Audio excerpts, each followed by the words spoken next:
गुरु गोविंद दो खड़े, काके लागू पाय। गुरु गोविंद दो खड़े, काके लागू पाय। बलिहारी गुरु आपने, गोविंद दियो बताय। कबीरा गोविंद दियो बताय।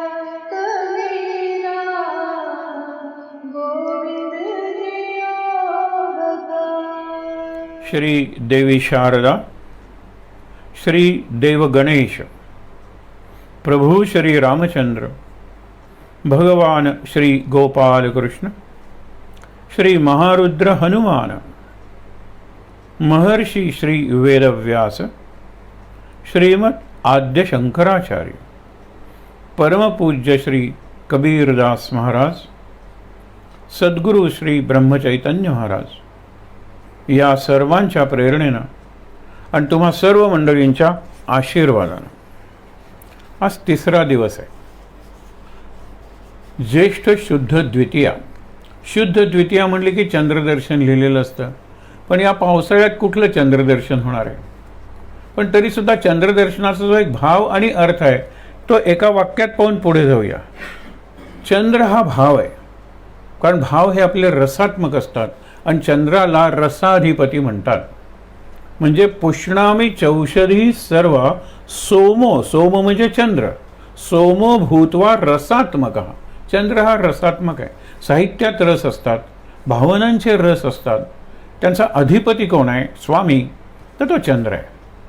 म्हणून हा चंद्र झाला भाव आणि अर्थ. म्हणजे आज आपण कबीराचे दोहे वाचणारच आहोत. दोह्यातले शब्द निरनिराळ्या भाषातून वगैरे एकत्र केलेले आहेत आणि त्या कुठल्या भाषा आहेत वगैरे हा विचार आपण उद्या करणार आहोत त्याच्या चरित्राच्या बरोबर. पण एक लक्षात घ्या की आपल्याला काही शब्द अरे हे माहीत आहेत, हे निराळेच भाषेतले वाटतात, अरे हा शब्द अपरिचित वाटतो, असं वाटतं आपल्याला. म्हणून शब्द या फांद्या आहेत, शेवटी त्या विसरायच्या, पॉइंटर आहेत ते. पण महत्त्वाचा काय आहे तर चंद्र आहे, म्हणजे त्याच्यातला भाव आहे, त्याच्यातला संदेश आहे, किंवा या कबीराच्या दोह्यानं आपण आपल्या मनावर कोणते संस्कार घडवून घेणार आहोत तो विषय महत्त्वाचा आहे. कबीराच्या चरित्रातले दोन प्रसंग आज पाहूया. कबीराचा मुलगा कमाल, आणि कमाल कमाल का भक्त था, म्हणजे कबीर म्हणतो माझ्यापेक्षा कमाल हा श्रेष्ठ आहे. अनेक प्रसंग आहेत, दोन प्रसंग आपण आज पाहूया. पहाटे उठायचे ते ब्राह्ममुहूर्तावर, सूर्योदयापूर्वी 2 तास, आणि त्यांचा सत्संग सुरू व्हायचा. म्हणजे कमाल काहीतरी प्रश्न विचारायचा, त्यानिमित्ताने चर्चा चिंतन व्हायचे, थोडं रामनाम व्हायचं, सुंदर सत्संग चालायचा. त्यावेळेला कबीराचे बायको मुलगी वगैरे हे झोपलेले असायचे, आई वडीलही असतील कदाचित, झोपलेले असायचे. एक दिवस कमाल काय म्हणतो, इतका सत्संग जिवंत जवळ चालू आहेत आणि हे मात्र आळशी झोपलेले आहेत. त्यावेळेला कबीर लगेच म्हणतो की ते तुझ्यापेक्षा एका बाबतीत बरे आहेत की या पहाटेच्या वेळी कुणाची निंदा तरी करत नाही आहेत, म्हणजे कुणाचा कॉमेंट तरी मारत नाही आहेत ना कुणावर, ते बरे आहेत तुझ्यापेक्षा. त्यावेळेला कमालला आपली चूक कळून आली की पहाटेच्या वेळेला उठायचं आणि दिवसभर जे करतो तेच करत राहायचं. मग पहाटेला आपण प्लॅटिनम टाईम का म्हणलेला आहे, गोल्ड टाईम आहे, त्यानंतर सिल्व्हर टाईम आहे, आणि नंतर करत करत करत आपण लोखंडाच्या म्हणजे याच्या दिवसाच्या आपल्या रुटीनपर्यंत येतो. तो वेळ वाया नाही घालवायचा. महाराज तर म्हणाले आंघोळी करू नका, महाराज तर म्हणाले अंथरुणावरच उठून बसलात तरी चालेल मानसपूजा करायला, देवघरातच गेलं पाहिजे असं काही नाही आहे. देवघर स्वच्छ करणं वगैरे या गोष्टी नंतर करता येतील, इतकंच काय आंघोळ सुद्धा नंतर करता येईल. महाराजांनी सांगितले जाग घेण्यासाठी चूळ भरा, तोंडावरून वगैरे पाणी फिरवा आणि लगेच उपासनेला लागा, कारण तिथलं 1 मिनिट हे दिवसाच्या 10 मिनिटांच्या योग्यतेचं असतं. म्हणून पहाट तुम्ही तुमच्या अभ्यासाला, साधनेला, उपासनेला अर्पण कर, आणि हे रोज अर्पण करू शकता तुम्ही. हा एक विचार आहे. कमाल आणि कबीर हे अनेक वेळेला एकत्र असा प्रवास करायचे. एकदा ते गंगेच्या काठून जात होते, दुपारची वेळ होती. समोर एक शिंपली प्रत्यक्षात ते कॉईनसारखं दिसतं, कारण शिंपलीला रजत असा रंग असतो ना, सिल्व्हर रंग असतो आत शिंपलीच्या. तर ते कॉईन आणि नदीत वगैरे लोक टाकतात ना नाणी, आणि त्यावेळेला सिल्व्हरची नाणी होती. तर कबीर एकदम उडी मारतो आणि त्या कॉईन जे नंतर त्याच्या लक्षात येतं की शिंपली आहे, पण हे कॉईनसारखं जर दिसलं तर माझ्या मनात जशी ती कॉईन सिल्वर आठवण आली तशी कमालच्या मनात येऊ नये म्हणून तिथे तो पाय ठेवून उभा राहिला. बाबा पुढे जा ना तुम्ही. नाही नाही तू जा पुढे. पण का? मग कबीरांनी खरं कारण सांगितलं. त्यावर कमाल काय म्हणतो लक्षात ठेवा की बाबा कमाल आहे, अजून तुम्हाला चांदी सोनं वगैरे हे धातू निराळे आहेत एकमेकापेक्षा हे कळतं. मला नाही म्हणाला सगळे मृत्तिके समान. तो असला रुपया काय सोन्याचा असला तरी काय मी न बघता पुढे गेलो असतो, पण तुम्हाला मात्र हा चांदी किंवा हा चांदीचा रुपया हे सोनं अजून भेद आहे तुमच्या मनात. कबीर तेच म्हणायचा. काल आपण थांबलो होतो तिथे कबीराने गोपींना जे एक प्रशस्तीपत्र दिलेलं आहे तसंच नारदांनी दिलेलं आहे. आपण अनेकदा तो विषय बघितलाय की भक्तीची सूत्र सांगताना नारद म्हणतात मी किती सांगू, यथा व्रज गोपिका नाम. गोकुळातल्या ज्या गोपिका होत्या त्यांच्यात जो गोपी भाव होता तो सर्वश्रेष्ठ आहे. त्यांच्या चरित्राकडे बघा, त्या कशा कृष्णाची भक्ती करत होता ते बघा, आणि त्या तुमच्या माझ्यापेक्षा जास्त प्रापंचिक होत्या. विचार करा. इथे कबीर काय म्हणतो, काल जिथे थांबलो होतो तिथून सुरुवात करूया. अरे कबीर कबीर क्या कहते है, जाओ जमुना तीर, एक एक गोपी के प्रेम में बहे गए कोटी कबीर. कोटी कोटी कबीर वाहून जातील एवढं एका गोपीचं कृष्णावर प्रेम होतं. आपल्याला भक्ती जमते, प्रेम जमत नाही, कारण प्रेमात कसलीच अपेक्षा नाही. आदान प्रदान ज्याला आपण एक्सचेंज म्हणतो, देव घेव नाहीच आहे, फक्त देव. म्हणून फक्त देव आहे ना त्यालाच देव म्हणतो ना, म्हणून प्रेमात ती व्यक्ती देवच बनते ज्याची ती, त्याला मग प्रेम म्हणतात. गोपी हा प्रेम करणार होत्या कृष्णावर, त्यांना कशाची कृष्णाकडून अपेक्षा नव्हती. ठीक आहे, पुढे जाऊया. कमाल आणि कबीर कमालच्या सुद्धा रचना आहेत. दोहे वगैरे अशा सगळ्या रचना कमालच्या सुद्धा आहेत, कमी आहेत. कबीराच्या खूप आहेत त्या मनाने. आणि त्याचा जर विचार केला तर आपल्याला कबीराचं चरित्र लक्षात येतं. फक्कड हा शब्द एक त्याच्या बाबतीत वापरला जातो. तो फक्कड वृत्तीचा होता, अवलिया वृत्तीचा होता. तो उन्मनी अवस्थेत असायचा. त्याला खरं जास्त काम करावं लागायचं, कारण एक परिवार मोठा होता आणि येणाऱ्या जाणाऱ्यांची संख्या खूप होती, आणि आलेल्या प्रत्येकाला जेवण घालायचं. घरी श्रीमंती नव्हती. काल आपण बघितले कबीरांनी चोरी केली आणि नंतर उरलेला माल नेऊन दिला, प्रपंचासाठी नाही वापरला. हे लक्षात घ्या. म्हणून त्याला जास्त काम करावं लागायचं, तरी सुद्धा तो आरामात ते काम करायचा. म्हणजे सर्व बाजूनी, सर्व बाजूनी ज्याच्या राम आहे ना तोच खरा आरामात असू शकतो. आपण आराम या शब्दाला फिजिकल कम्फर्ट असं नाव दिलेलं आहे. म्हणजे काय, आरामात या गादीवर लोळत राहता येईल, आरामात झोपून राहूया, आरामात. पण म्हणजे सगळ्या बाजूनी, आणि राम म्हणजे सगळ्या बाजूनी सर्व स्थळी आपण म्हणतो ना, त्याला सगळ्यातच राम दिसत होता. ही फार वरची अवस्था आहे, आणि त्याचं वर्णन त्यांनी केलं होतं. आपण साधूचं वर्णन काय आहे ते साधूचं वर्णन बघितलं. आता जरा निराळ्या गोष्टींचं बघूया की त्यांनी वर्णन केलं. निगुडा, निगुडा हा शब्द आहे, त्यांनी निगुरा हा शब्द वापरलाय. ज्याला करंटा म्हणतात ना समर्थ, त्याच्या घरी गुरु नाही आहे, त्याच्या घरी देव नाही, असूनही तो पूजा करत नाही, आळशी आहे आणि दुश्चित्त, एकच चित्त किंवा एकाग्र तो कशावरच होऊ शकत नाही, त्याच्यावर कोणते संस्कारच झालेले नाहीत, ज्ञानही मिळालेलं नाही आहे, असा हा आहे. त्याची काय लक्षणं आहेत? साधू जर तिथे गेला त्याच्या घरात तर काय फरक होऊ शकतो? पहिलंच बघा, 64 दिवा. दिवा म्हणजे दिवे, प्रकाश. आणि 64 म्हणजे काय, आपण म्हणतो ना की 64 कला आणि 14 विद्या. 64 कला आहेत निरनिराळ्या प्रकारच्या, आणि या 64 कलांचा अभ्यासक्रम ऋषींच्या गुरुकुलात असायचा. त्याच्यात विमान विद्या होती, त्याच्यात नौकानयन विद्या होती, अशा 64 कला.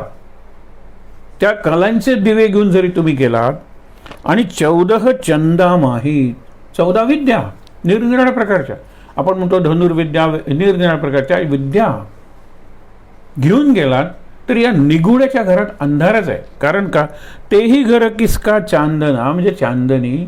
त्याच्या घरात कसली चांदणी असणार आहे? चंद्रन्या, सगळ्या प्रकारचे दिवे ना, चांदणी म्हणजे प्रकाश असणार. जीही घर सद्गुरू नाही. सद्गुरू पाहिजे. काही वर्षांपूर्वी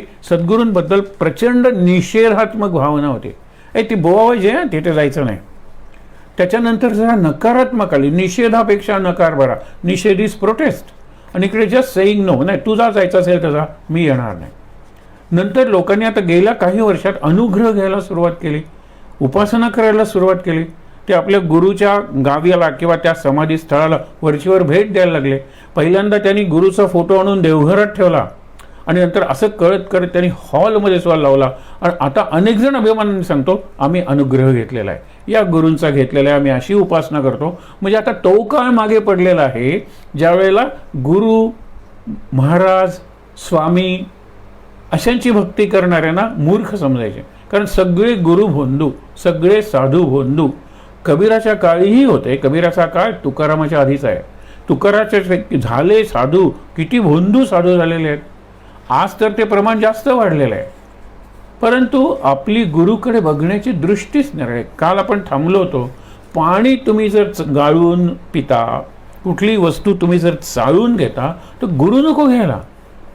तुम्ही तुमच्या पातळीवरून परीक्षा घ्या, संपूर्ण गुरु तुम्हाला कळणार नाही स्वतः गुरु झाल्याशिवाय. म्हणून आपण मागे बघितलं होतं, रात्री 12 वाजल्यानंतर रामकृष्ण उठून जायचे. ते त्या दिशेनं जायचे. त्या दिशेला जो नौबत खाना होता त्याच्या खालच्या खोलीत त्यांची आई आणि त्यांची पत्नी राहत होती. एकाला काय वाटलं, त्यांच्या शिष्यालाच, की हे नाटक करत असतील, दिवसभर पत्नीपासून दूर आणि रात्री निघालेले आहेत, आपण हळूच त्यांच्या मागून जाऊया. तर ते पुढे गेले आणि तिकडे असं एक पंचवटी नावाचं स्थान होतं जिथे ते उपासनेला, ध्यानाला, समाधीला बसायचे. तिथे गेल्यानंतर त्यांनी आपलं वस्त्र काढून ठेवलं, आपलं यज्ञोपवीत त्यावेळेला होतं तेही काढून ठेवलं आणि ते ध्यानात मग्न झाले. त्याला अपराध वाटला, आपण असं करायला नको होतं. दुसऱ्या दिवशी त्यांनी रामकृष्णांना सांगितलं. त्यावेळेला म्हणले बरं केलंस, पण एक लक्षात ठेव, वरचेवर गुरुची परीक्षा घ्यायची नाही आणि आपण आपल्या बुद्धीनं घेतो. आता परत अशा प्रकारची परीक्षा घेऊ नकोस. आणि आता जर तुझा जर विश्वास बसलेला आहे तर तो विश्वास किंवा ती श्रद्धा वाढवत नाही. गुरुला त्याचा काही फायदा किंवा तोटा नाही, पण तुझा मात्र त्यात खूप फायदा आहे, तू जर तुझा भाव वाढवत गेलास तर. इथे तसंच सांगितलेलं आहे की जो निगूढ आहे त्याच्या घरात 64 कला गेल्या काय किंवा 14 विद्या गेल्या काय, एवढा प्रकाश चंद्र सूर्य जरी गेले तरी तिथे अंधारच असणार आहे. कारण तिथे सद्गुरू नाही आहे. सद्गुरू नाही आहे म्हणजे काय, की मी कुणीतरी कमी आहे ही जाणीव झाल्याशिवाय सद्गुरू करताच येत नाही. एक प्रसंग स्वामी समर्थांच्या चरित्रातला प्रसंग सांगितला जातो. त्यावेळेला मालोजी राजे भोसले हे नागपूरचे राजे होते. एकदा ते त्यांना भेटायला गेले, कारण साधू संतांना भेटायला जायचे. यांच्याबद्दल त्यांना आदर होता. हत्तीवरून गेले, स्वामी खाली बसलेले आणि हत्तीवरून अशा पद्धतीने उतरला जणू याचा अवतार झालाय स्वामींचा उद्धार करायला. डोक्याला पागोटे वगैरे सगळं. तो नमस्कार करायला खाली वाकल्यानंतर त्यांनी एवढी थोबाडीत मारली त्या राजाच्या स्वामी समर्थांनी की त्याचं पागोट होतं ते काही अंतरावर जाऊन पडलं. राजा थरथरायला लागला. भीतीनं त्याच्यापेक्षा सगळे लोक स्तिमित झाले. हे काय घडलं, राजाला थोबाडीत. आणि नंतर तो पागोटा आणून ठेवलं, त्याने डोक्यावर घातलं. त्यांनी सांगितलं बुद्धबळमे म्हणजे बुद्धिबळमे असे कितीतरी राजे आम्ही घडवतो. तुला राजा आम्ही घडवलेला आहे आणि तुला सिंहासनावरून आम्ही सुद्धा खाली ओढू शकतो. हत्तीवरून काय येतोयस. तेव्हापासून दूरवर तो घोडागाडी आला वगैरे दूर ठेवायचा आणि अनवाणी दर्शनाला यायचा. हे फार महत्त्वाचं. मुकुट घालून देवाच्या दर्शनाला, मुकुट एक देवाच्या ठीक आहे कारण देवाची मूर्तीच आहे, पण मुकुट घालून गुरुच्या दर्शनाला नाही ना. म्हणून विचार करायला पाहिजे. यांनी काय सांगितलेलं आहे, निगुडाचं ते लक्षण सांगतात. कबीर गुरु की भक्ती बिनू. कबीर सांगतोय गुरुच्या भक्तीशिवाय राजा रासभ होय. रासभ तुम्हाला परवा गर्धभ वगैरे शब्द सांगितला होता ना. एक गाढवा म्हणण्यापेक्षा रासभ हा म्हटलं बरं वाटतं. कशाची तरी रास आहे आणि ते रासभ म्हणजे गाढव. म्हणजे राजा सुद्धा पुढच्या जन्मात गाढव होईल. देव वगैरे मानत नाही कबीर, पण पुढचा जन्म, प्रारब्ध, पूर्वकर्म, आपल्या कर्माची फळं हे मानणारा तो आहे आणि त्याप्रमाणे तो सांगतो. काय सांगतो, कबीर गुरु की भक्ती बिनू राजा रासभ होय. पुढच्या जन्मात गाढव होईल. माटी लदई कुम्हार के. कुंभारांनी माती आधी घालायची आणि मडकी झाल्यानंतर मडकी घेऊन बाजाराला जायचं. लदे त्याच्यावर लादलेलं असतं. आणि घासणं डायरेक्ट होय. त्याला उकिरडे फुंकत फिरावं लागतं. म्हशीला वगैरे कसं घालतात कारण ती दूध देते म्हणून. गाढवाला काही नाही, सोडून दिलं जातं नंतर. हे निरीक्षण आहे त्याचं. एकाने फार सुंदर निरीक्षण, गाढवाला गाढव का म्हणतात? तो म्हणाले भर उन्हात ते उन्हात उभं असतं आणि चंद्रप्रकाशाच्या वेळेला ते सावलीत उभं असतं, म्हणून त्याला गाढ. अशी 2-3 लक्षणं त्यांनी सांगितलेली आहेत. हे त्याचं निरीक्षण असेल. पण कबीर वगैरे काय सांगतात की आत्ता नीट वगैरे गुरु कुणाला तरी शरण जा ना तू, आणि मग बघ पुढचा जन्म तुला. आत्ता राजा असशील तर महाराजा, महाराजा असतील तर सम्राट, असेच जन्म येतील किंवा कदाचित मुक्तही होशील तू. म्हणून कबीर लहरी समुद्र की, लहरी म्हणजे लाट, समुद्रावर लाटा या येतच असतात. पण सागराच्या तळाशी मोती असतात आणि मोती ते शिंपल्यात असतात, आणि शिंपला स्वातीचा थेंब त्या शिंपल्यात असा उघडा असतो. पुढे त्याचा उल्लेख आहे, त्यावेळेला आपण बघूया. मागे एक उदाहरण घेतलं होतं, फार सुंदर उदाहरण आहे, आज त्याचे रिव्हिजन करूया. पण एक लक्षात घ्या, कबीर लहरी समुद्र की, एक लाट आली की ती अगदी उसळून आतून जर असेल तर मोती फेकते काठावर, समुद्राच्या किनाऱ्यावर मोती फेकले जातात. आता तिथे कोण असतात? बगळी असतात आणि हंसही असतात. त्या लाटेबरोबर जे छोटे छोटे खेकडे, कुल्ले आपण म्हणतो, ते आलेले असतील किंवा मासे आलेले असतील, ते बघायला बगळे जातात. मोत्यांकडे ते लक्षही देत नाही. पण हंस जर उडत असतो आणि त्याला लाटेबरोबर आलेले समुद्राच्या किनाऱ्यावरचे जर मोती दिसले तर तो मोती चुकता आहे. चुकता आहे म्हणजे चोचीनं वेचून घेतो. हा फरक राहणारच आहे. बगळा पांढरा आहे, हंस पांढरा आहे. बगळा आकाशात उडतो त्यावेळेला सुंदर दिसतो, हंस उडतो त्यावेळेला सुंदर दिसतो. हंसाची मान लांब आहे, बगळ्याची मान लांब आहे. पण केवढा फरक आहे. कावळा आणि कोकिळा यांच्यात फार फरक नाही, पण संस्कृतमध्ये सुभाषित आहेत, काक काक पिक पिका. केव्हा? कावळा काळा आहे, कोकिळाही काळी आहे. मग फरक केव्हा कळतो? वसंत समये प्राप्ते काक काक पिक पिका. म्हणजे कोकिळा कुठली आणि कावळा कुठला हे वसंत ऋतूत कळतं. आणि कोकिळा शक्यतो दिसत नाही, त्याला वॉन्डरिंग व्हॉइस म्हणतात इंग्लिशमध्ये. आणि तुम्ही मुद्दामून बघा, आपल्या झाडाच्या शेजारून असे अगदी बारीक करून बघितलं, ते पानाच्या मागे ती बसलेली असते. फार अवघड आहे शोधून काढणं. पण आवाजावरून कोकिळा ही कोकिळा आहे आणि कावळा हा कावळा आहे हे कळतं. इथे ते तेच म्हणतात की बगळ्याची उपमा त्याने अनेकदा दिलेली आहे की माणसं बरीचशी बगळ्यासारखी असतात. बगळा कशाचं प्रतीक आहे? दांभिकतेचं प्रतीक आहे. म्हणजे बकत ध्यान म्हणतात ना, एक पाय असा वर उचलून तो असतो, पण इतका तो तटस्थ उभा असतो की एक वेळ वाऱ्यावर तिथलं गवत वगैरे असेल तर ते हलेल, पण हा हलत नाही. पण त्याचं लक्ष कुठे असतं? त्याचं लक्ष येणाऱ्या माशावर असतं. जरा दिसला की चोच अशी करून मासा पकडतो असतो. याला बकत ध्यान म्हणतात. आणि बकत ध्यान म्हणजे बगळ्याचं ध्यान करणारे असे बकसन्यासी खूप असतात. दांभिक असतात ते सगळे. हंस निराळा आहे. हंसाचा कुठला गुण सांगितला आपण? नीर क्षीर विवेक. म्हणजे पाणी आणि दूध एकत्र केलं तर त्यातलं फक्त दूध पितो आणि पाणी मागे ठेवतो, याला विवेक म्हणलेला आहे. योग्य अयोग्य वगैरे हा विवेक आहे. पण इथे तो खातो काय तर अशी कल्पना आहे, तो फक्त मोती खातो. आणि म्हणून मुक्तीसाठी हंस येतात ब्रह्मसरोवरात किंवा मानस सरोवरात. पण रामचरित मानस हे सुद्धा सरोवरच आहे. तिथे येतात मानव मुक्तीसाठी, म्हणजे मोक्षासाठी येतात. मुक्ती म्हणजे मोती आणि मुक्ती म्हणजे मोक्ष. तिकडे हंस येतात, इकडे परमहंस येतात. आमच्या रामचरित मानसात अशी तुलना केली आहे. तिथे फक्त पाणी आहे मानस सरोवरात, इथे पाणी वाणी आहे. वाणी जास्त चैतन्यमय आहे. तिकडे तुम्ही घसरून पडलात ना तर मराल सुद्धा. इकडे जितके तुम्ही आत बुडाल ना तितके वरती तराल.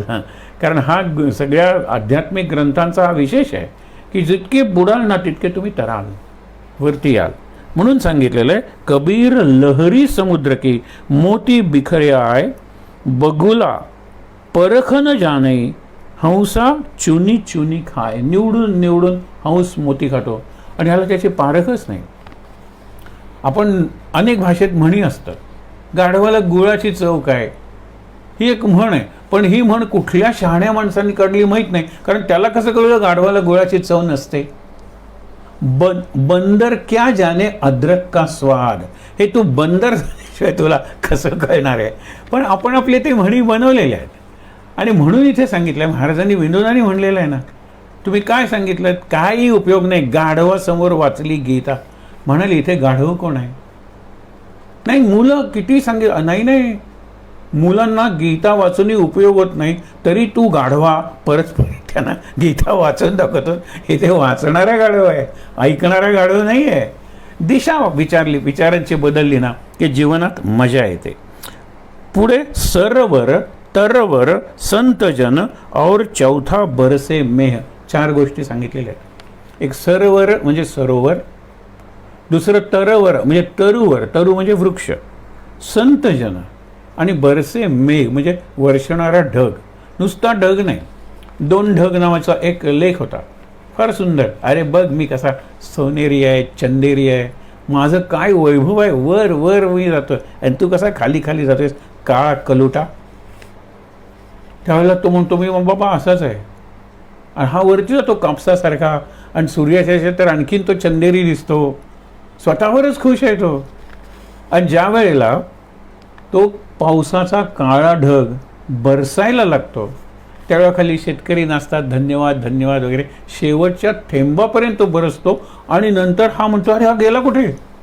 लक्षात ठेवा, हा आपल्याच मजेत आहे, मी चंदेरी दिसतो, मी सुंदर दिसतो, परंतु हा काळा जो ढग आहे त्याच्यात पाणी आहे, मेघ बरसे, ती 4थी गोष्ट.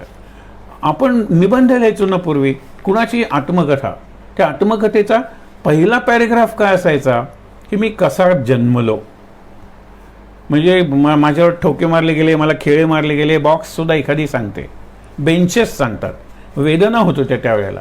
नंतर दुसरा पॅरेग्राफ काय असतो, शिक्षक असे शिकवतात, त्याच्यात मग मी सुताराच्या त्या कारखान्यातून कसा शाळेत आलो, पहिल्यांदा मुलं काय बसल्यानंतर करतात, नंतर मला मुलांची सवय लागली, मुलांना सुट्टी आवडायची पण मला सुट्टी आवडत नव्हती, हे सगळं सगळं सगळं. आणि तिसऱ्या पॅरेग्राफमध्ये काय, आता मी मोडलेलो आहे, या खोलीत पडलेलो आहे, मला कोणी विचारत नाही, पण एकच प्रार्थना देवा तुझ्याकडे आहे की आता जी कॅम्प फायर असेल ना शेकोटी, त्यावेळेला मला त्या आगीत जाळलं जावं आणि ती राख मुलांनी इथे जी परस बाग केलेली आहे त्यांच्या झाडाच्या मुळाशी घातली जावी, म्हणजे मी पूर्णपणे ही मुलं, ही शाळा, ही माती त्याच्याशी एकरूप होईल. प्रत्येकाचं ते असंच आत्मवृत्त असायचं. साधं रिस्टवॉचचं आत्मवृत्त एका मुलांनी लिहिलं होतं की काय मला तुम्ही त्या ड्रॉवरमध्ये मागे सारून ठेवले, मी चालत नाही म्हणून, पेपरवेट म्हणून सुद्धा माझा उपयोग नाही. खरंच आहे ना, कागदावर ते रिस्टवॉच ठेवलं पेपरवेट म्हणून, मला तर तुला बघायचं आहे, तू मला अंधारात लोकलेस पण मला तू किती आनंदात बघत होतास रे, लोकांना घड्याळात किती वाजले असं विचारायचंच ना.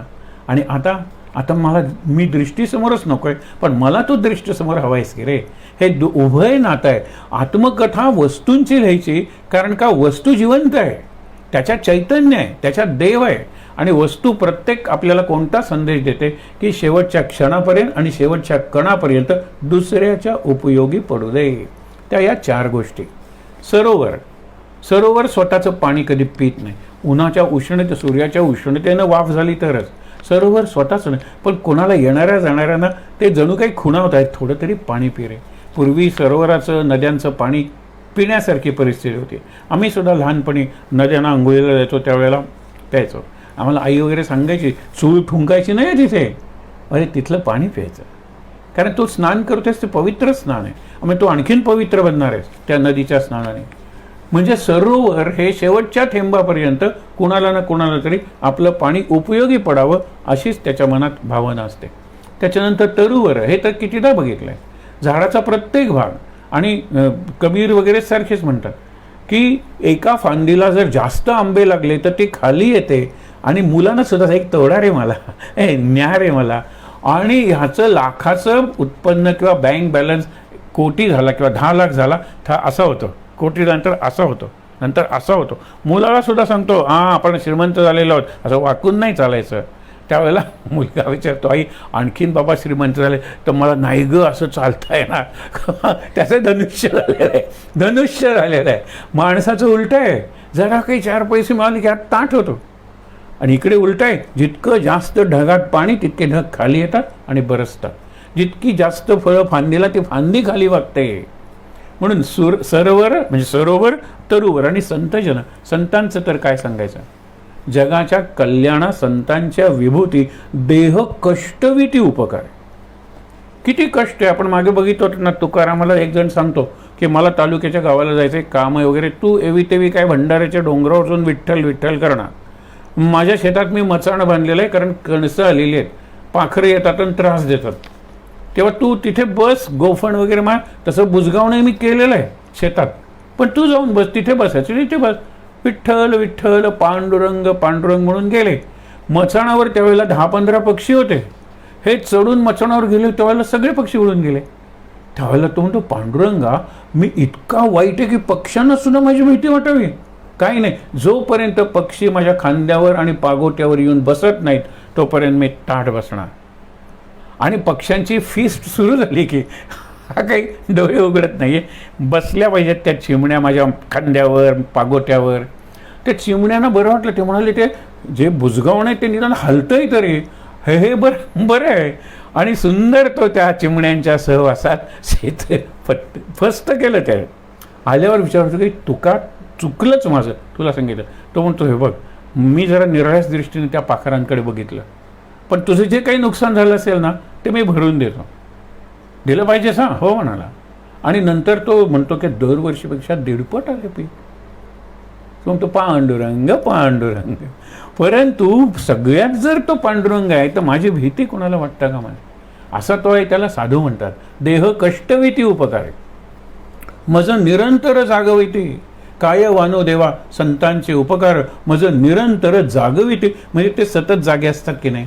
संत झोपत नाहीत, लक्षात ठेवा. त्यांचं शरीर झोपेल पण ते झोपत नाही. आणि ते जे तत्व आहे ना त्यालाच संत म्हणलेलं आहे. देहाला काय, देह सगळ्यांचा सारखाच, उलट संतांना जास्त आपण म्हणतो व्यथा वेदना असतात, कारण त्यांनी वाटेल तसं जीवन जगलेलं असतं. महाराजांनी किती उपासना, त्या बर्फात गेलेल्या आहेत, त्या निर्णय थंडीत गेलेल्या आहेत, उघड्या अंगाने गेलेल्या आहेत.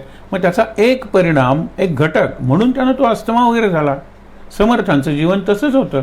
म्हणजे देह त्यांना कदाचित आपल्यापेक्षा जास्त सहन करावं लागत असेल, पण ते देह भानावरच नसतात. म्हणून संतजन सतत उपकाराचा, देह कष्टविती उपकार आहे, उपकारासाठी असतो. आणि चौथा बरसे मेघ. मेघ वृष्टी न्याय म्हणलेला आहे. मेघ असा जो वाऱ्याबरोबर वाहत असेल तर तो नक्की विचार करत नाही की हा धोंडीबा हा कोंडीबा, कोंडीबा वाईट आहे, धोंडीबा चांगला आहे. पण दोघांच्या शेतावर तो सारखाच पाऊस पडतो. तो कोंडीबा, अरे इथे सगळा रस्ता आहे, रस्त्यावर कशाला शेतात पडूया विचार करत नाही. अरे रस्ता इथे सगळं गटार आहे, गटारात सुद्धा तोच पाऊस पडतो. मेघ वृष्टी न्याय, पूर्णपणे समानता समता, हे मेघाचं लक्षण आहे. म्हणून मेघ, साधू, वृक्ष आणि सरोवर यांची उदाहरणं दिलेली आहेत. परमार्थ के कारणे चारो धारी देह, यांनी देह धारण काय केलंय? परमार्थासाठी, म्हणजे दुसऱ्यासाठी. एक आहे स्वार्थ, त्या स्वार्थाचा आपल्याला प्रपंचात चांगला अनुभव येतो. पण संत म्हणतात छोटा स्वार्थ कशाला रे, मोठा स्वार्थ, खरा स्वार्थ साध. खरा स्वार्थ काय? स्व अर्थ. स्व म्हणजे माझा सेल्फ आणि अर्थ म्हणजे साठी. मी जे काही करीन ते माझा आतला जो आत्मा आहे त्याचा विकास वा त्याचा अनुभव जास्त येण्यासाठी, म्हणजे आत्म्यासाठी मी सगळं करेन.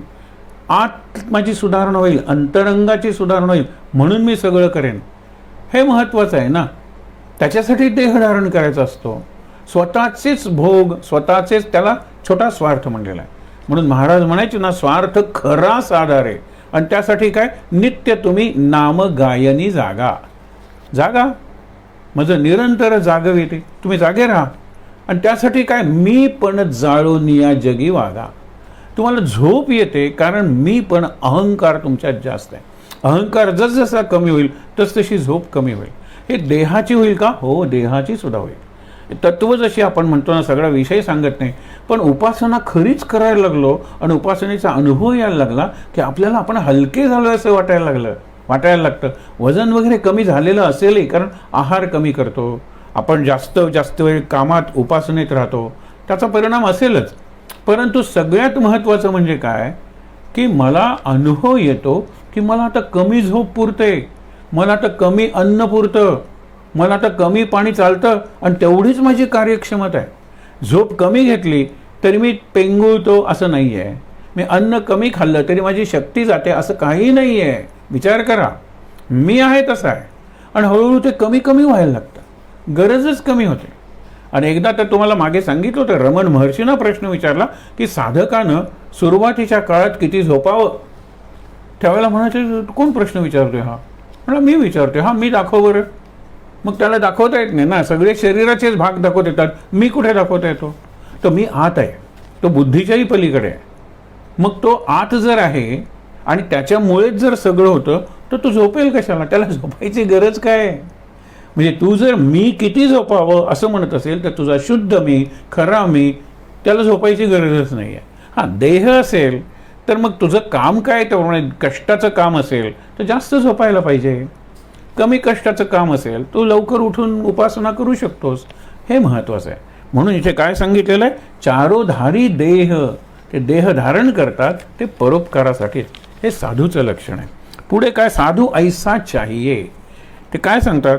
दुःखही दुखावही नाही. तो त्याला दुःखही होत नाही आणि तो कोणाला दुखवतही नाही. मला दुःख होतं त्याच्यापेक्षा मी कोणाला दुखवतो का, माझ्यामुळे कोणाला दुःख होतं का, हा जरी विचार केला तरी जगातली अर्धी दुःख कमी होते. माझ्यामुळे कोणाला दुःख होता कामा नये, त्रास होता कामा नये, गैरसोय होता कामा नये. एवढं. परत मी शक्यतो कोणाची सेवा घेणार नाही. मला स्वयंपाक करता येत नाही पण मला ताटं धुता येतात आणि माझ्याबरोबर आणखीन एकाचं ताट मांडता येतं. म्हणजे शक्यतो सेवा मी माझ्या कामासाठी घेणार नाही. शक्यतो मी कोणाला दुखवणार नाही. मला आनंद देणं जमणार नाही कदाचित, सुख देणं जमणार नाही कदाचित, पण सेवा देता येईल, कष्ट करता येतील दुसऱ्यासाठी आणि दुसऱ्याला दुःख द्यायचं नाही. एवढं मी ठरवू. हे साधूचं लक्षण सांगितले. साधू ऐसा चाहिये दुःखही दुखावही नाही. कसा पाहिजे तो? पान फूल छेडे नाही बसई बगीचा माही. तो राहतोय बागेत, आपल्या देवाची पूजाही करत असेल परंतु फुलही तोडत नाही. आणि हे तो कारण त्यांना फूल हा झाडाचा जर भाग आहे तर फूल तोडणं म्हणजे एका अर्थाने ते फुलाची हत्या आहे. आईने सांगितलं होतं छोट्या श्यामला, कारण तो उशिरा जायचा आणि त्याला फुलं कमी मिळायचे, म्हणून हा एकदा जातो आणि दुसऱ्या दिवशी उगवणाऱ्या कळ्यासुद्धा घेऊन येतो. त्यात कोवळ्या कळ्यासुद्धा असतात. तो म्हणतो अरे रे तू बाळं मारलीस त्यांची, याला भ्रूण हत्या म्हणतात. म्हणजे आपण म्हणतो मूल पोटात असतानाच मारलंच त्याला, हे मोठी हिंसा आहे. तो म्हणतो हे मला कळलं नाही का, पण आयुष्यभर तो त्यांच्या लक्षात राहिला. काल आपण साने गुरुजींच्या वेळेला, ती आई होती श्यामची आई, ही त्या श्यामची आहे, पण साने गुरुजी महाराष्ट्राची श्यामची आई होते. हा केवढा विकास त्यांनी स्वतः करून घेतला. हे महत्त्वाचं आहे. आणि म्हणून म्हणतात की तो पाहिजे कसा, की तो बागेत राहील पण फूल तोडणार नाही. एक कविता आहे कुसुमाग्रजांची, चांगली कविता आहे, मूर्तिभंजक. हा चांगला शिल्पकार आहे वगैरे. पुढे म्हणतो की जाऊ दे आता किती करायचं आयुष्यभर. तो रानात जातो, रानात म्हणजे वनवास किंवा वानप्रस्थ, पण जाताना हातोडी छिन्नी घेऊन जातोच की. तिथल्या निसर्गाचं सौंदर्य बघितल्यानंतर तो एवढा मोहून जातो, प्रभावित होतो की तो म्हणतो की इथे मी एक मूर्ती तयार करतो की. आणि म्हणून तिथे दगड असतातच, इतकी सुंदर मूर्ती तो तयार करतो की तो त्या मूर्तीच्या प्रेमात पडतो. आणि म्हणतो ह्या मूर्तीला पाऊस वगैरे लागू नये म्हणून छोटं का होईना पण असं मंदिर उभारूया की. तो मंदिर उभारतो, त्या मंदिराच्या तो प्रेमात पडतो. आता मंदिर पर्यंत हे केल्यानंतर आपण पाणी आणून अभिषेक करूया. नंतर फुलं वगैरे, त्या आजूबाजूच्या ह्याच्यात एक कळी ठेवत नव्हता, सगळ्या कळ्या सगळी फुलं आणून तो तिथे पूजा करायला लागला. एका गुराख्याला ते दिसतं, तो मग इतर अनेकांना सांगतो. म्हणून हल्ली ज्याला आपण टुरिस्ट स्पॉट म्हणतो तसं हे मंदिर टुरिस्ट स्पॉट बनतं. दर्शनाला लोक यायला लागतात. अरे काय सुंदर मंदिर आहे, कोणी बांधलं, काय सुंदर मूर्ती आहे, अरे कोणी ती तयार केली आणि काय सुंदर पूजा रचलेली आहे. हा जो कोणी असेल देवानंतर आम्ही त्याला नमस्कार करतो. हा शेजारी बसलेला असायचा पण कधी त्याने आपली ओळख दिली नाही. त्याला बरं वाटायचं, पण त्याला खंत होती की मला देव दिसत नाही ना, एवढं सगळं मी केलं पण मला देवाचं दर्शन होत नाही, देवाचा अनुभव नाही, देवामुळे आनंद होत नाही. हे असं काय? शेवटी इतका तो पिसाटतो की हातोडी घेतो, घण असतो ते, आणि ती मूर्ती छिन्न भिन्न करून टाकतो. आणि तिथे केस पिंजारलेले वगैरे असं, म्हणजे त्याला उन्माद आलेला आहे की इतकं करून का नाही देव भेटेल.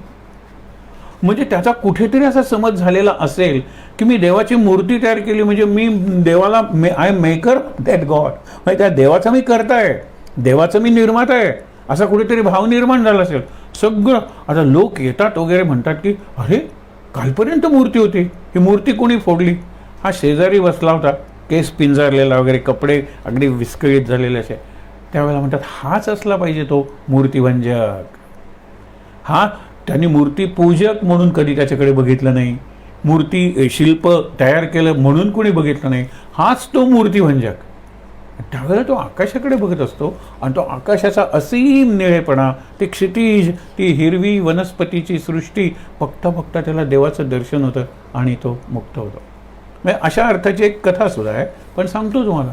मग त्याला कळतं की आपण मूर्तीत देव शोधतो, आयुष्यभर मूर्तीत देव शोधा, पण मूर्तीलाच फक्त देव मानू नका, एवढा आहे. बाह्यंग असतं आणि अंतरंग असतं.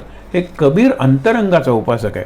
पुढे काय सांगतो बघा, आज काल दिन 5 में बरस 5 जुग पंच. जुग म्हणजे युग 5, म्हणजे आज उद्या उरलेले 5 दिवस, 5 महिने, 5 वर्ष, 5 युग सुद्धा. कितीही काळ गेला तरी तुम्हाला भवसागर तारून देणारे संतच असतात, साधूच असतात. आणि हे तुम्हाला कळलं नाही तर तुम्ही निगुडे आहात. निगुडे म्हणजे आत्ता सांगितलेले अज्ञानी आहात, स्वतःलाच कुठे ते अहंकारी आहात, हे सगळं आहे. म्हणून काय, जब तब साधू तारसे और सकल परपंच.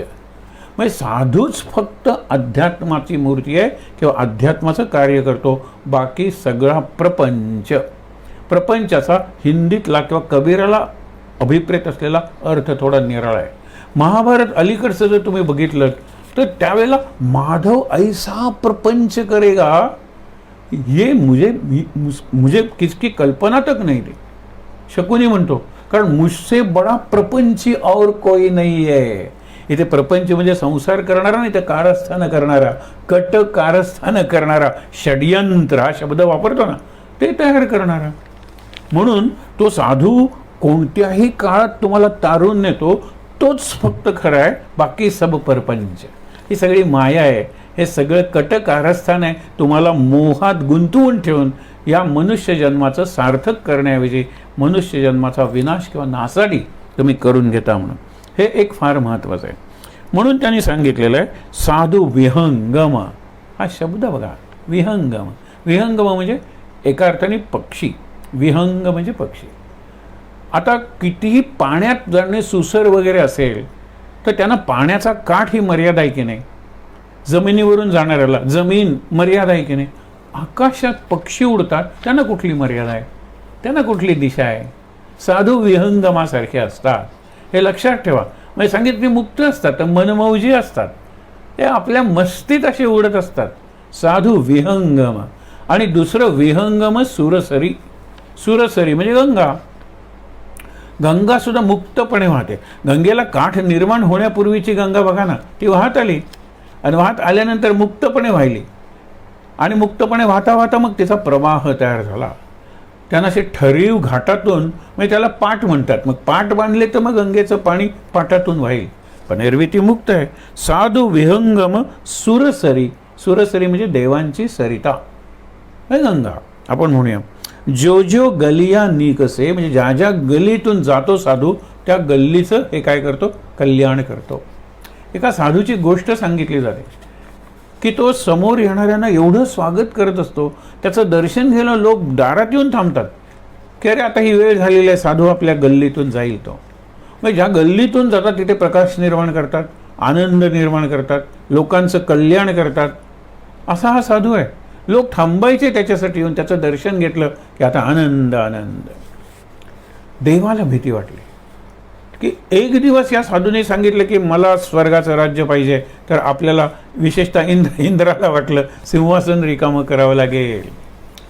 आणि मग इंद्राने सांगितलं एका सेवकाला, देवदूताला, की त्याला काय पाहिजे म्हणून विचार, आणि ते त्याला दिलं ना. पहिल्यांदा त्याला म्हणावं की स्वर्गात ये, मी तुला जिवंतपणे स्वर्गात घेऊन जातो, देवेंद्रांनी तुला बोलवलेलं आहे.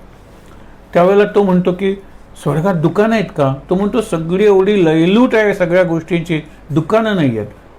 आणि समजा दुकानं असती तर काय रे, खोटी नाणी चालवणारी गिऱ्हाईकं येतात का? अंधाराचा फायदा घेऊन एक नाण्याची बाजू समजा अशी गुळगुळीत झालेली आहे, ते नाणं वरचं करून कंडक्टरला वगैरे सुद्धा पूर्वीची नाणी झिजायची. आता काय सगळे पेपर मनी विशेष आपण खूप पुढे गेलेलो आहोत. तर ती नाणी अंधारात खपवायला येत. मला कळायचं हे खोटं नाणं आहे, पण मी त्याला खरा पदार्थ द्यायचो. हा व्यवहार स्वर्गात आहे का? नाही म्हणले. हा व्यवहार करणाऱ्याला नरकात जावं लागतं. तर तो म्हणतो वेळ आली तर मी नरकात जाईन, स्वर्गात येणार नाही, कारण स्वर्गात मला कार्य करायला काहीच नाही आहे ना. हे उत्तर ऐकल्यानंतर देवेंद्र म्हणतो की तुला सांगितलेलं कार्य तू केलेलं नाही आहेस, परंतु आता काहीतरी त्यांनी मागितलं पाहिजे. आपण त्याला स्वर्गाची ऑफर दिली होती ना, ती तो नाही म्हणाला. त्यांनी काहीतरी मागितलं पाहिजे असं कर. हा देवदूत येतो त्याला शेवटी सांगतो मी स्वर्गातून आलेलो आहे आणि मला इंद्राने सांगितलेलं आहे तुला काही नको, हे मलाही कळत आहे, पण हे उत्तर दिलं तर तो मला स्वर्गातून खाली फेकून देईल नरकाकडे, म्हणून माझ्यासाठी तरी तू काही माग. साधू म्हणतात ना, ज्या गल्लीतून साधू जातात त्यांचं कल्याण. आता मी मागण्यानं तुझं जर कल्याण होणार असेल तर मी मागतो. काय मागितलं हो त्यांनी की मी ज्या वेळेला असा पुढे जात असतो आणि सूर्य असतो, माझी सावली मागे पडते, त्या सावलीमुळे कुणाला इजा होऊ नये, सावलीमुळे कुणाला त्रास होऊ नये, कुठल्या कीटकाला वगैरे हिंसा होऊ नये, एवढाच वर तुम्हाला रे. सावलीला काही वजन असतं का? वजन नसलेली आपण एक ज्योत म्हणतो तशी सावली आहे. महाराज म्हणतात तुम्ही घरातून बाहेर पडल्यापासून सावली होती, ती गटारात पडली. सगळीकडे तुम्ही पूर्वी रस्त्याने चालत जायचा, सायकल चालवायचा, ती गटारात पडली, उकेरडावर पडली, तुम्ही ती सावली धुवून घेता का? नाही धुवून घेत. तसंच देहही आहे. देह सावलीच आहे आत्म्याची. आपली सावली आवश्यक आहे ती, कारण त्याशिवाय तो आत्मा बुद्धी वगैरे राहणार कुठे? ते घर आहे. पण ते तसंच आहे, नष्ट होणारच आहे. म्हणून इथे काय सांगितलं की तुम्ही ज्या वेळेला साधू विहंगम सुरसरी चले विहंगम चाल, हे चाल जी आहे ना, चाल, ती चाल म्हणजे वर्तन आहे, त्याचं चालणं नाही आहे नुसतं, साधूचं वर्तनच आहे, मुक्त आहे, त्याला काही नाही. जो जो गलिया निकसे, ज्या ज्या गलियातून निकलतो, सो सो करे निहाल. निहाल शब्द आपण दुसऱ्या एका स्लोगनमध्ये ऐकतो, आज तुम्हाला त्याचा अर्थ कळेल. जो बोले सो निहाल सत श्री अकाल, म्हणजे जो म्हणेल सत श्री अकाल वो निहाल, म्हणजे त्याचं कल्याण होईल, तो तरुण जाईल, तो मुक्त होईल, तो धन्य होईल. निहाल या शब्दाचा एवढा अर्थ आहे. आपण जो बोले सो निहाल एकत्रच म्हणतो, आपल्याला ती कळलीच नाही कधी. जो बोले काय सत श्री अकाल सो निहाल, तो मुक्त होऊन गेलेला आहे. अकाल म्हणजे काय? अकाल म्हणजे दुष्काळ नाही आहे, काळाचा ज्याच्यावर प्रभाव पडत नाही, जो काळाच्याही पलीकडे असतो, ज्याच्यापासून काळ निर्माण होतो, त्याला अकाल म्हणलेलं आहे. सत श्री अकाल. बघा ना काय स्लोगन आहे, ती सुंदर आहे. जो बोले सो निहाल. मग इथे काय सांगितलेलं आहे की जो जो गलिया निकसे सो सो करे निहाल, नाही त्या गल्ल्यांना तो धन्य करून टाकतो साधू, हे अगदी लक्षात ठेव. त्याच्यानंतर चाल. आता त्यांनी सांगितलं वेश, वेशाबद्दलचे 1-2-3 दोहे बघूया. हल्ली वेशधारी खूप, हल्ली प्रत्येक साधू बघा, त्यांचे आश्रम जसजसे वाढायला लागतात तसतसे ते ड्रेस कोड येते, विचारलं जातं ड्रेस कोड आहे की काय. म्हणजे तुम्ही ऑनलाईन जे इन्फॉर्मेशन मागवता बुकिंग करण्यासाठी, ड्रेस कोड आहे का? आणि बऱ्याच ठिकाणी ड्रेस कोड असतं, या रंगाचे कपडे, या रंगाचा दुपट्टा, या रंगाचं उपरणं, हे सगळं असतं. हा बाह्य वेश आहे तो म्हणतो. आणि बऱ्याच वेळेला सुंदर उदाहरण, नाटकातली पात्र जशी रंगवतात हां, तसे अनेक ठिकाणी, जत्रेच्या ठिकाणी, खेडेगावात आता ते दुर्मिळ झाले, पण सोमवारी शंकर येतो तुमच्या दारात, निळा झालेला, वरती चंद्र लावलेला, हे सगळा शंकर येतो. आणि काय काहीतरी द्या हो, शंकर तर तेच मागणार. मंगळवारी तो हनुमान बनून येतो, तोच. हे मेकअप आहे हा. तसाच तुमचा वेश आहे. टिळे, मुद्रा, माळा, भगवी वस्त्र, खडावा, हे घालून तुम्ही काय निर्माण करता? एक भास निर्माण करता, भाव नाही निर्माण करत. खरा जो असतो साधू त्याला काही लागत नाही. महाराज लंगोटी घालत होते ना, गोंदवल्यात असताना लंगोटी घालायची, बाहेर जाताना काहीतरी असावं, लोकांच्यात जाते, परकीय लोकांच्या. म्हणून चाल बकुल, बकुल म्हणजे बगळा. चाल बकुल की चलत आहे बहुरी कहावय हंस. तो बगळा चालतोय, लोकांनी आपल्याला हंस म्हणावं असं म्हणतात. पूर्वी गाणी असायची ना, गोरी चलो ना हंस की चाल, म्हणजे हंसाची जी चाल आहे ती फार ग्रेसफुल आहे, सुंदर आहे, आकर्षक आहे. बगळ्यांनी तसं चालायचा जरी प्रयत्न केला ना तरी निराळच आहे ना. म्हणजे आता ते फॅशन परेडमध्ये कॅट वॉक नावाचा प्रकार असतो ना, मांजरासारखं चालतात. पण मांजराच्या चालण्यात जी ईज आहे, ग्रेस आहे, आणि मांजराचं चालणं काय, मांजराचं सगळंच एका योग्यासारखं आहे. तुम्ही टाका 10व्या मजल्यावरून ते पायावरच पडतं. हे केवढं आहे हो. आणि त्याचे फोटो घेतलेले आहेत, ते कसं कसं वळत जातं, आणि ते वळतं वळतं काय दगड नाही, दगड तर दगड कसाही पडला असता, नाही आहे. मांजराला तो इनर सेन्स आहे. आणि म्हणून ते काय सांगतात की चाल बकुल की चलत है बहुरी कहावय हंस. आपल्याला कळत तो मुक्ता कैसे चुंगे पडे काल के फन्स. फास आहे काळाचा, तो काळाच्या फासात अडकतोय, स्वतःची आणि इतरांची फसवणूक करतोय. त्याला तरी माहिती आहे ना की आपण इतरांना फसवतोय म्हणून. मग तो किती काळ फसवणार आहे. अरे काळ तुला खातोय, काळ ग्रास घेतोय, आणि तू त्याच्यात ग्रसित होतोयस. ग्रस्त तो खातोय तुला. आणि तो अजून मी कोणीतरी मोठा साधू आहे, मोठा संन्यासी आहे, आणि मग त्याच्याभोवती 4-5 त्यांचे चमचे असतात, आपण म्हणून शिष्य म्हणूया. ते म्हणतात आमचे महाराज. आणि बऱ्याच वेळेला महाराजांना सांगितलं जातं, आम्ही लोकांना सांगतोय तुमचं मौन आहे, कारण तुम्ही बोललात तर काहीतरी विचित्र बोला. म्हणजे इंग्लिशमध्ये म्हणतात ना, to put his the foot in the mouth. बोलला की त्याने आपला पायच तोंडात घातल्यासारखा असतो, इतका तो विचित्र बोलतो. म्हणून मौन आहे तुमचं. आणि तुम्ही असे उघडे डोळे करून बघू नका, इकडे तिकडे बघता ते लोकांच्या लक्षात येतं. डोळे बंद करून बसा. हे शिष्यांच्या आज्ञा. याला हे कसले गुरु. मग याला म्हणतात ना की मरता गुरून रडता चेला, दोघेही चुकीचे. गुरु मरत नाही आणि म्हणून चेला रडत नाही. हे सगळंच नाटक आहे संसाराचं. म्हणून तो मुक्ता कैसे चुंगे, कारण हंसाची खरी परीक्षा मोत्यातच आहे. बगळा हंसासारखा चालला, पुढे तर आणखीनच आहे. बाना पहिरे सिंह का. सिंहाचं कातड घातलेलं आहे. बाना म्हणजे वेश, ड्रेस. सिंहाचं कातड घातलेलं आहे. चलई भेडकी चाल, पण आहे तो बोकडच ना. भेड बकरी आपण म्हणतो ना, चालतोय बोकडासारखा. अरे सिंह कसा चालतो, सिंहाचं चालणंच निराळ आहे. आपण ती गाढवाची गोष्ट ऐकतो ना, त्याला ते दिसतं सिंहाचं कातडन, तो ते घालतो. आता मला सगळ्यांनी सिंह म्हणलं पाहिजे. अरे वनराज आले, वनराज आले, वनराज की जय सगळेजण म्हणतात. आणि त्यांना उत्तर देण्यासाठी हे हॉ हे जे सुरू करतं ना, त्यावेळेला अरे हा गाढव आहे, त्याचं ते काढतात आणि सगळेजण त्याला अक्षरशः मारतात. इथे कुत्ता म्हणून सांगितलेलं आहे. कुत्रा फाडून खातो अशा माणसाला. इतका चिडलेला आहे कबीर. तो काय म्हणतो, बाना पहरे सिंह का. सिंहाचा हे वेश म्हणजे सिंहाचं कातड घातलंय. चले भेड की चाल, बोले बोली सियार की. आणि इथे तर सियार सांगे, कोल्यासारखं तो ओरडतोय, कुई कुई करतोय. कोले कुई म्हणतो ना आपण, तसा तो करतोय. कुत्ता खावे काल. काळ हा कुत्र्यासारखा त्याला खाईल. कारण काळाला तुम्ही फसवणार आहात का सांगा बरं. केसाला कलप वगैरे लावलात, काळा हम भी अभी तो हम जवान है म्हणतात ना. काळ हसत असेल, काळा रंग लावलास म्हणून तो काही काळाला जिंकलायस नाही आहे. असे कितीतरी गोष्टी घडतो आपण, काळाला जिंकू शकत नाही. म्हणून तुम्ही कुठल्याही गोष्टीवर मात कराल, अगदी कायम तरुण राहण्याचं एखादं रसायन किंवा औषध शोधून काढाल, पण काळाचं जे चक्र आहे तुमचं वय वाढल्याशिवाय राहणार नाही. यू कॅनॉट स्टॉप टाईम आणि you cannot stop your growing age. हे महत्त्वाचं आहे. आणि हे साधू सांगत असतात, कुत्ता खावई काल. म्हणजे काळ नावाचं कुत्र्यासारखं तुमची अवस्था करून टाकेल. कारण सिंहाचं कातडं पांघरलेलं आहे, बकरीसारखे चालतायत आणि कोल्यासारखे ओरडत आहे. लोकांच्या लक्षात येणार नाही का की हा खोटा संत आहे म्हणून, भोंदू साधू आहे म्हणून. म्हणून लक्षात घ्या. माला तिलक तो भेष आहे. गळ्यात माळा टिळा लावलेला असतो.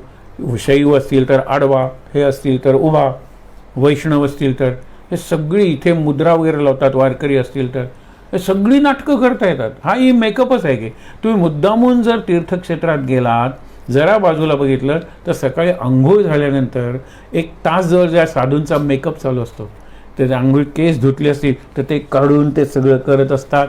नंतर चेहऱ्याला रंग लावतात, नंतर हाय उभे किंवा आडवे, नंतर इथे मुद्रा, नंतर आरशात वरचीवर बघत असतात. हे कसले किती देहभानावर आहेत. देहभान विसरणं हे साधूचं एक लक्षण आहे. आणि हे देहभानावर येतात.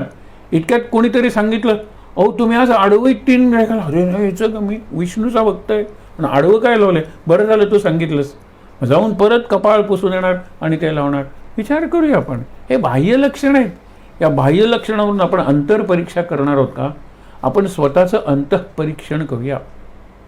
ज्याला म्हणतात इन्स्पेक्शन दुसऱ्याची करा, पण ज्याला आपण शब्द किती चांगला आहे, इंट्रोस्पेक्शन स्वतःचं करा. इन्स्पेक्शन, इन्स्पेक्टर येतात ते शाळेची इन्स्पेक्शन करायला, पण इन्स्पेक्टर कधी इंट्रोस्पेक्शन करतो का?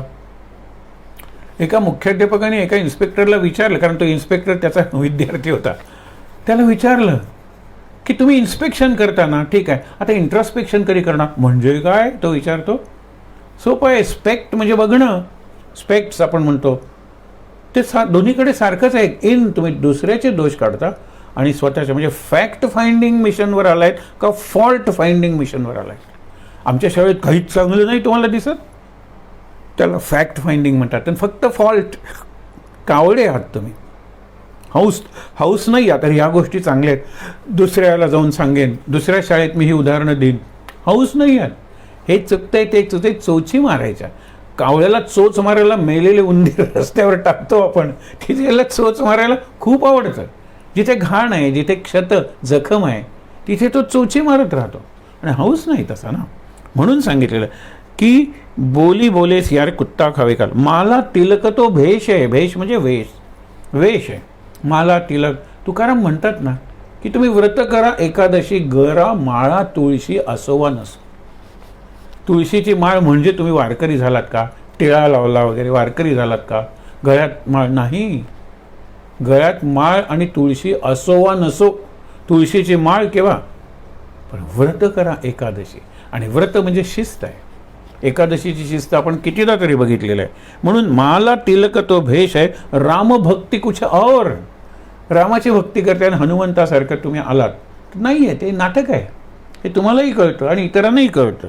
कहई कबीर जिन पहिरिया, पहिरिया म्हणजे पहिनलंय, त्यांनी धारण केलेलं आहे. पाचव राखे ठोर, रामभक्ती ज्यांनी केलेली आहे ते 5 इंद्रिय जी आहेत ना ती त्याच्या नियंत्रणात राहतात. तो अंगठ्याखाली दाबून ठेवतो नियंत्रणात. आज नाही खाणार म्हणजे नाही खाणार, तिकडे नाही बघणार म्हणजे नाही बघणार, हे मी नाही करणार म्हणजे नाही करणार, तिकडे मी नाही जाणार म्हणजे नाही जाणार. लक्षात ठेवा, हे असतं कुणाचं असतं? त्या साधूचं असतं की ज्याचं नियंत्रण असतं मनावर. बाकीचे काय माला तिलक घालून शेवटी ओम भवती भिक्षान देही. तुम्हाला सांगतो बरेचसे हे जे साधू वगैरे गोसावी वगैरे यायचे ना पूर्वी दारात वगैरे, ते तिथे गांजा प्यायला मिळतो, तिथे कष्ट न करता खायला मिळतं योग्य वेळी, म्हणून झालेले असतात. बाकी काही नाही. भक्ती कुठे? म्हणून सांगितलेलं आहे माला तिलक तो भेष आहे, राम भक्ती कुछ और. कहई कबीर जिन पहिरिया, ज्यांनी रामाची भक्ती धारण केलेली आहे, रामाचं नाम धारण केलेलं आहे, नामधारी म्हणतात, नामधारक म्हणतात. धारण केलंय मी नाव. गळ्यात काही फक्त मेडल घातलेलं नाही, पदक घातलेलं नाही, किंवा गोंदवून घेतलेलं नाही, श्रीराम जय राम जय जय राम नाही. आत आहे, मी धारण केलेलं आहे. आणि त्यामुळे कहई कबीर जिन पहिरिया, पाचव 5ही इंद्रिय राखे ठोर. आता आणखीन एक पुढचा विषय तो करून आपण थांबणार आहोत. भिक्षा. भिक्षा नाही, खरं भीक. भिक्षा हा आपण दत्तात्रेयांपासून चालत आलेला संप्रदाय मानलेला आहे. समर्थांनी सुद्धा सांगितलेलं आहे की ओम भवती या पक्षा सोडू नये, ओम भवती भिक्षान देही. या मंत्राचा अर्थावर कधी विचार केला आहे? ओम म्हणजे कल्याण, भवती म्हणजे होऊ दे, तुझं कल्याण होऊ दे, भिक्षान देही, मला भिक्षा दे. पुढे येणार आहेत की हे भिक्षेकरी जाताना जे सांगत असतात आपण ते ऐकत नाही, त्यांना ते कुठले तरी संदेश देत असतात. एक भिकार फार हुशार होता. तो म्हणतो मला घरासमोर गेल्यानंतर भीक मिळतेच, कारण त्यांच्या भाषेत मी एक रचना म्हणतो की तुम्ही मला भीक द्या म्हणजे पुढचा जन्म तुम्हाला भिकाऱ्याचा येणार नाही. मी गेल्या जन्मात कोणालाही भीक दिली नव्हती. थांब थांब थांब, मी तुला काहीतरी देतो. हे किती किती बुद्धिमान आहे. मुत्सद्देगिरीचं हे गीत आहे. तो म्हणतो मी म्हणतो मला भिक्षा मिळतेच मिळते. मी त्यांना तेच सांगतो की पुढच्या जन्मी भिकारी व्हायचं नसेल तर या जन्मी मला भिक्षा घाला, कारण गेल्या जन्मी मी कुणालाही भिक्षा घातली नाही, म्हणून या जन्मी भिकारी झालो.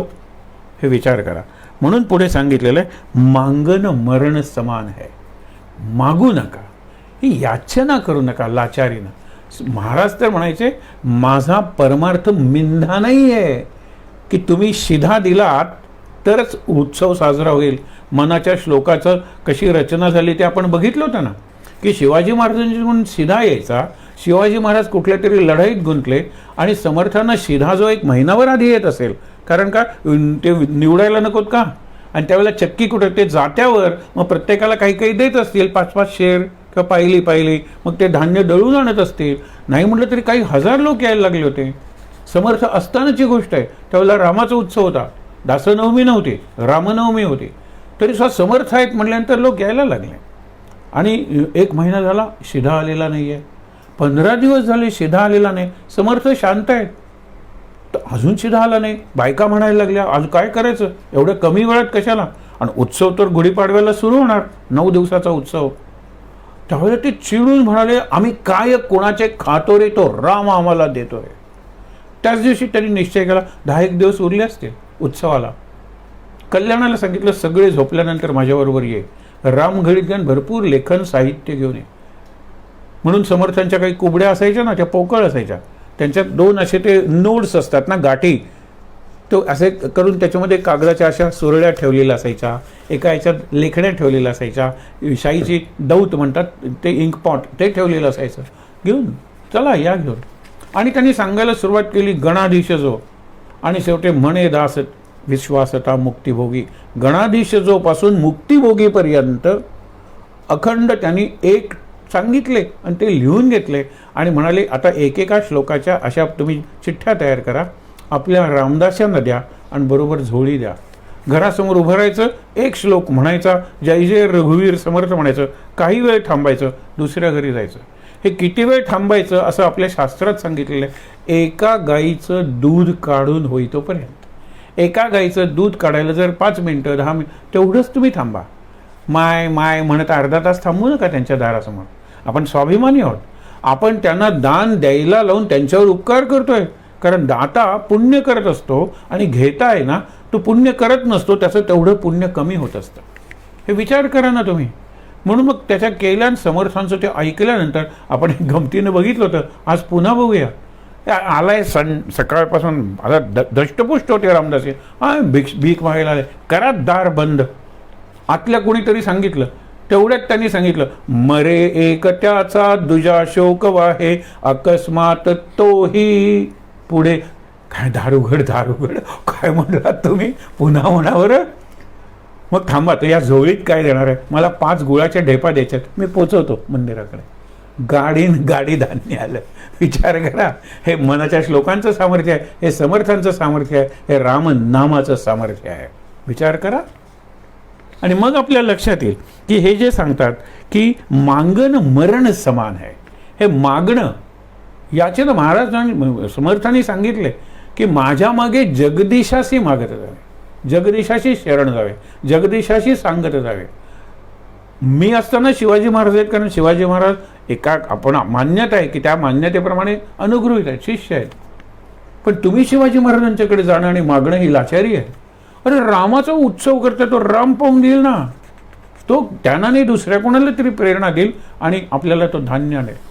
एकही वर्ष आपल्याला कधीही धान्य कमी पडणार नाही, कितीही लोक येऊ देत.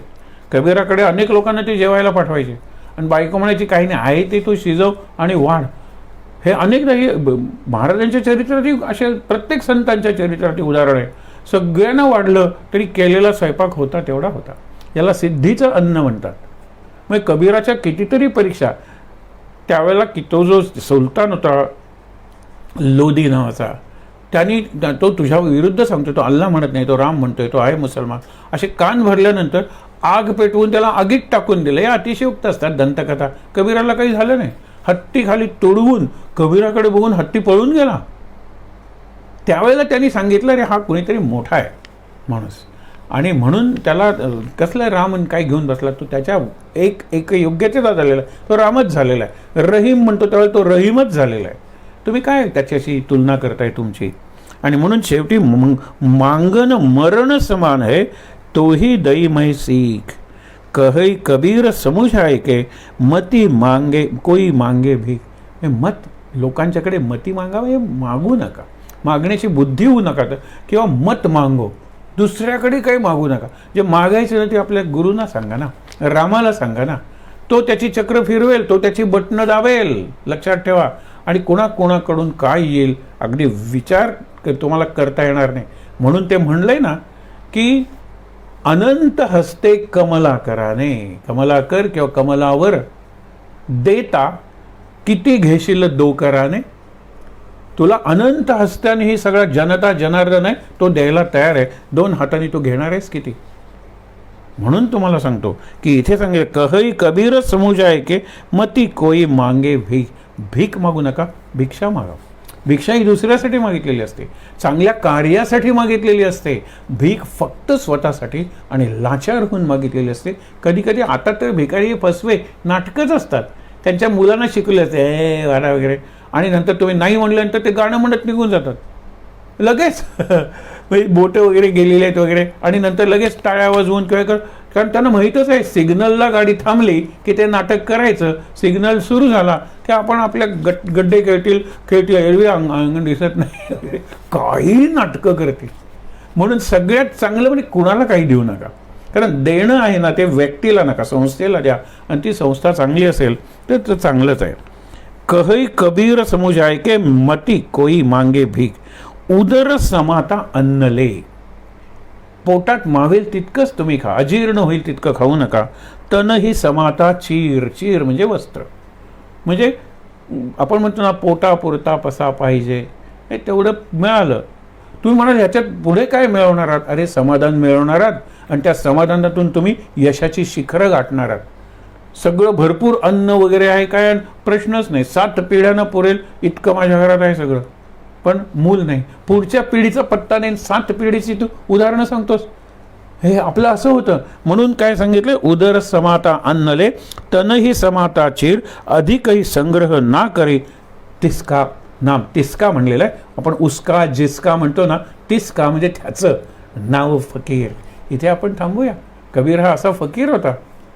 आत्ता पाहिजे तेवढं मिळालं बस, खायला हवं मिळालं, पोटापुरता पसा, करतल आपण म्हणतो ना, करतल भोजनम तरुतल शयनम.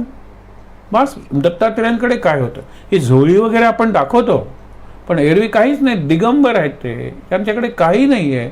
पाणी प्यायला आहे ना, भिक्षापात्र आहे ना, आणि रात्री आहे झोपायला. जमीन हे आपण म्हणतो अंथरूण आहे, आकाश हे पांघरूण आहे. आणि पाहिजे कशाला काय. तुम्ही म्हणाल म्हणजे पावसात कसं भिजायचं, लहानपणापासून तुम्ही दत्तात्रेय आहेत ना ते भिजतच आलेले आहेत, त्यांना सगळे ऋतू सारखे आहेत, आणि सगळे ऋतू सारखे म्हणजे ऋतूची ते निंदा करत नाही. आपण आज इथे थांबूया, पण लक्षात ठेवा फकीर हा जो शब्द आहे तो भिकारी म्हणून नाही आहे. सूफी वाङ्मयात वगैरे फकीर ही फार वरची अवस्था आहे, ज्याला आपण अवलिया अवस्था म्हणतो, अवधूत अवस्था म्हणतो, उन्मनी अवस्था म्हणतो, देहभान विसरलेली अवस्था म्हणतो, समाधी अवस्था म्हणतो. तसे ते फकीर असतात. पूर्वी यायचे आणि ते डफ वगैरे घ्यायचे, दारासमोर एक सुंदर गीत ऐकवायचे ज्याच्यात सुंदर बोध असायचा, दिलं त्यांची स्लोगनच असायची. ती स्लोगन आपण जगायला शिकूया. देगा उसका भला न देगा उसका भी भला. हे आपल्याला जमलं पाहिजे. आहे त्या ठिकाणी ताठ बसून डोळे मिटूया. आपण कोण ठरवणार कोण भला आणि कोण बुरा? नाही. शांत. आता हळूहळू आपण अशा दोह्यांकडे निघालेलो आहोत जिथे कबीर जीवनाबद्दल जास्त सांगतोय. शांत. माझ्या नंतर म्हणायचंय श्रीराम जय राम जय जय राम, श्रीराम जय राम जय जय राम, श्रीराम जय राम जय जय राम, श्रीराम जय राम जय जय राम, श्रीराम जय राम जय जय राम, श्रीराम जय राम जय जय राम, श्रीराम जय राम जय जय राम, श्रीराम जय राम जय जय राम, श्रीराम जय राम जय जय राम, श्रीराम जय राम जय जय राम, श्रीराम जय राम जय जय राम, श्रीराम जय राम जय जय राम, श्रीराम जय राम जय जय राम, श्रीराम जय राम जय जय राम, श्रीराम जय राम जय जय राम, श्रीराम जय राम जय जय राम, जानकी जीवन स्मरण जय जय राम. शक्तिमंत्र. सर्वमंगल मांगल्ये शिवे सर्वार्थसाधिके शरण्ये त्र्यंबके गौरी नारायणी नमोस्तुते जय नारायणी नमोस्तुते. शांतिपाठ. ओम सहनाववतु सहनौ भुनक्तु सह वीर्यं करवावहै तेजस्विनावधीतमस्तु मा विद्विषावहै. ओम शांति शांति शांति. तीनदा दीर्घ श्वासोच्छ्वास.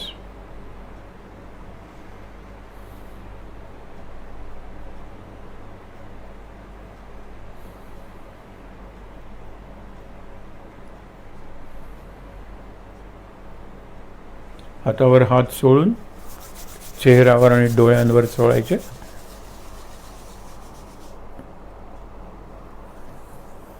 अगदी सावकाश डोळे उघडून समोरचं रामपंचायत ना, कबीरदास महाराज, सद्गुरुनाथ यांचं दर्शन घ्यायचंय. शांत आनंद. महाराज महाराज महाराज. गुरु गोविंद